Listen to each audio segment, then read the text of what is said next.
I think I'd be ignorant to say that Christianity is the only right religion. I don't know what the right religion is. It's just what I believe it is. I know different religions, have their different belief systems, but I think at the end of the day, it all boils down to being one God, no matter what, over all of us, even though people put it in different, terms and languages, et cetera, et cetera. Some people they need religion, they need Jesus, and they need something to believe in. And my response would just be good for you. I think religion's a double-edged sword.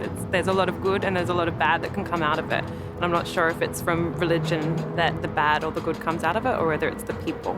La cristianidad es muy importante porque podemos aprender valores cristianos donde donde descubrimos más acerca de nosotros. These days, I think too much religion is based around money when money has nothing to do with God. What the hell does God need money for?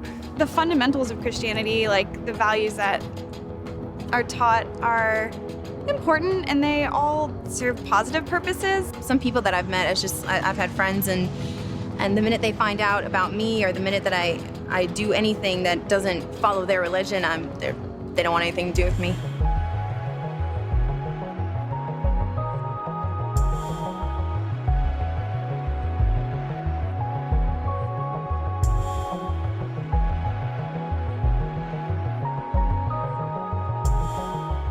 There are many ways as there are people in the world to God. Each person has their own path. My view on anyone who claims to have a monopoly on truth is that, there's no one truth about anything. I think that a lot of religions say the same thing in different ways. I respect a lot of faiths, and I think that Christianity is the pillar that's influenced by the other great religions in the world. I think that a lot of it is intolerant, and I think a lot of the intolerant Christianity is used as a battering ram to try to either create or go back to something that doesn't exist anymore. I think that people tend to confuse the word religion with Christianity and what the Bible actually says. I think there's some wonderful teachings in Christianity and wonderful sayings. And I find that there are many, whether it's priests or whatever Christian religion, people who are really spiritual. But unfortunately, I find them the exception, not the rule. And I think, again, it becomes more enforcing a set of values rather than exploring truth with other people. It's trying to tell people what to believe rather than helping them find it.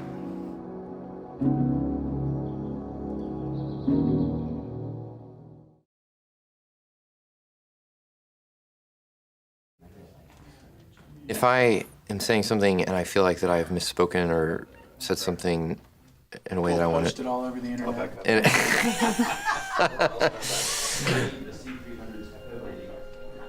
Yeah, In-N-Out's gonna be served in heaven, bro. Yeah. Yeah, you do. Yeah. Ron.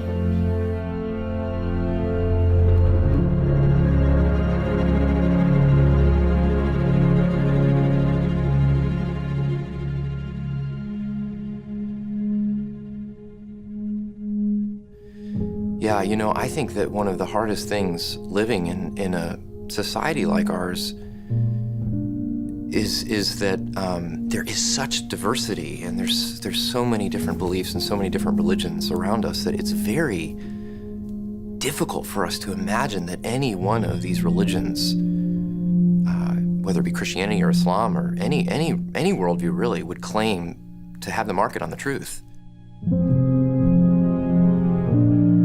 A couple years ago, I was influenced by an author and a man who was a missionary in India, and his name was Leslie Newbegin.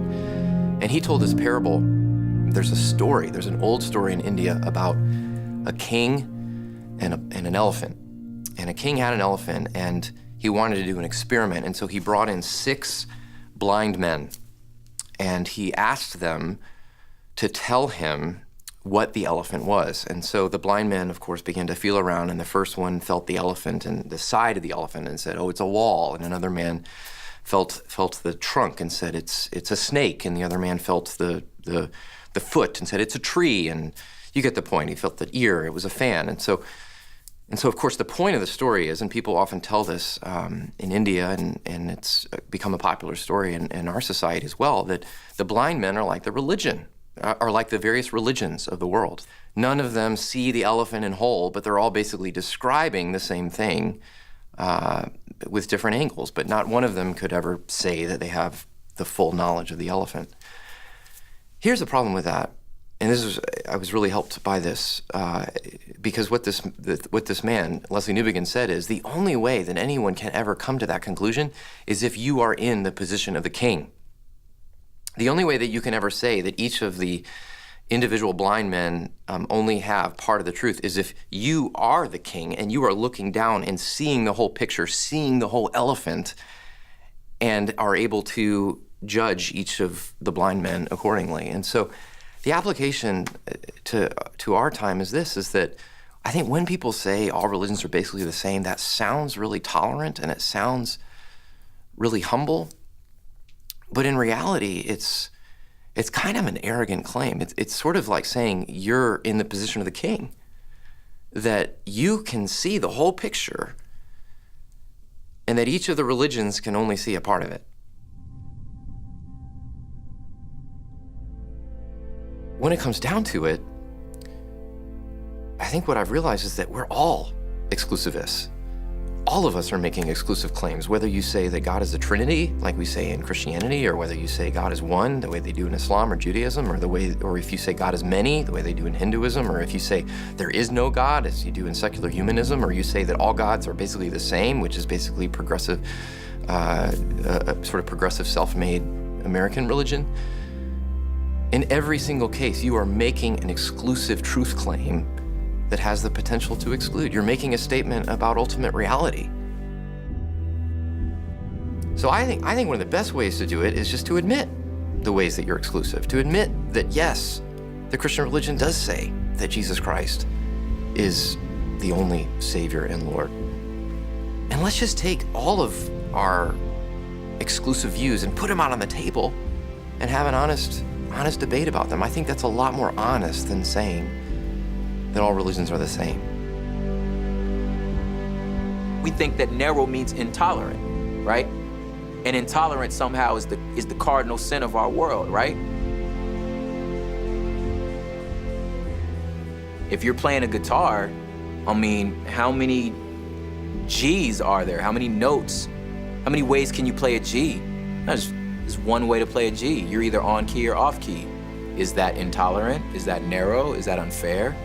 No, it's beautiful. There's a way to play this note. It's beautiful. The step back is like, well, what's wrong with that, right?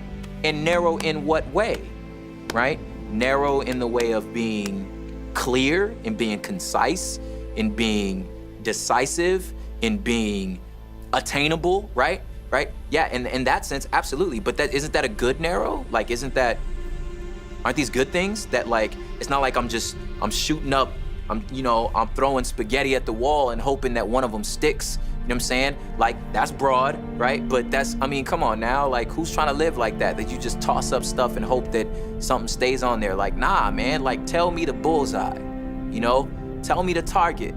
How do I fix this? How was man made right with God? I'm gonna be like, well, I ain't figured it out. Oh, no, I won't. Who has? Nobody's figured it out, right? No, I need you to tell me. How do we get this? So in my mind, I'm like, man, why is narrow bad? Narrow's, in a lot of contexts, good, right? Doesn't mean it lacks grace, doesn't mean it lacks love. As a matter of fact, it's the opposite. I like the phrase that truth is narrow. It narrows your options, but grace is as wide. So you've got to hold to the narrowness of truth and the width of grace. And it's a tension you play between the two. That's how kind of Jesus lived. He was full of grace and truth, and he holds that paradox in himself. He says that I am the way, the truth, and the life. No one comes to the Father except by means of me. Well, that's pretty narrow of you, Jesus. You're not being very embracing of other people's opinions. Well, I'd say, well, he's also extremely gracious, and he's provided for us in a profound way. I mean, he saves us through his own life and death and resurrection and his return. We are caught up into his life. I mean, I'm held by that. he was very irreligious, and I kind of like him for that because I don't like religion very much, and I don't think he did. Religion seeks to kind of control. Often it happens, it's a dilemma, you see, because initially the revelation of God is given to the human being or to a nation in the case of Israel. And then what they have to do to kind of hand it on to the next generation is to create some codes and rituals and ideas and things to try and pass that experience on meaningfully to the next generation. It's a dilemma. The very act of actually encoding the religion is the thing that kills it in the long run and actually makes people kind of nasty because people get over-attached to the religion itself and lose what the religion is meant to point towards. And so religions, including Christianity, have always got to renew, go back to the originating encounter with God. So all renewal movements are returning to God, rediscovering what was given there, rediscovering God, and then going out again. And that's why we maintain a rich relationship with God, because without that we become religious people, nasty, dangerous, don't understand grace, don't understand the grace that they themselves have received and don't offer it to other people, which really is not exactly what we're meant to be living like. I think a lot of people struggle to believe because some Christians make it incredible. Take away the possibility of making the faith beautiful and winsome, incredible because of the way that we live and the things that we do. Now, there is something funny about that and a little ironic. So Christians are hypocrites. Okay. Yes, I am a hypocrite. Can I just say that? I'm a hypocrite. Many of the things that I say that I espouse to believe, I don't live. And I know actually lots of people who aren't Christians who live better lives than I do. One of my closest friends is a Sikh, and he is a much more disciplined, much more self-controlled person than I am. But see, the funny thing about Christianity is that hypocrisy actually does not undermine the credibility of the Christian faith, because in some ways, hypocrisy is necessary. Because what is required to be a Christian is not that you're good and moral and squeaky clean and have nothing wrong with you. The first thing that is actually required to become a Christian is that you admit that you're jacked up and you need help. That's like the only thing that's required, is that you know that you are so messed up that you need grace. So in some sort of weird, kind of ironic way, it requires people who are messed up. It requires people who know that their lives are not put together. So this is why when you go into a church, you find a bunch of people who are hypocrites, because we are. All of us are. We're all broken. We're all messed up. And now that doesn't excuse Christians doing and saying stupid things by any means. But what I'm saying is that the stupidity of Christians does not discredit the reality of the Christian faith. If anything, it points to how important and necessary Jesus is. Because Jesus is there not to make squeaky clean moral people. Jesus is there to save broken, messed up people, of which the church is full of them. Yeah, that's what I'd say to that.